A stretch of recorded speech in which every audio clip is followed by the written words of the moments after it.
Hello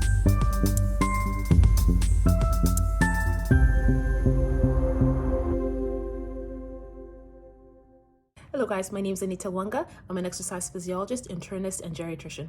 In this video, I'm going to talk about congestive heart failure. You might be wondering, what is congestive heart failure? Congestive heart failure is a condition where the heart has difficulties handling excess fluid in the body, and it shows up with various signs and symptoms. Probably going to go back and explain a little bit about how the heart functions normally. So if you imagine your heart or the muscles of your heart almost like a balloon, imagine like a two-way balloon where there's two valves, say the entrance where blood comes into the balloon, and then the part where blood exits the balloon. This is a very simplified model, but just so you guys can kind of understand how the heart works. So every time the heart squeezes or pumps blood forward, it should pump on average about 60-65% of the blood forward. When somebody has congestive heart failure, sometimes they don't pump as much blood forward. They might pump a lower percentage of the blood forward, maybe 45%. In some cases, if the condition is more advanced or more serious, they might only pump forward 20% of the blood. In that case, the individual is told that they have what we call systolic congestive heart failure because the heart is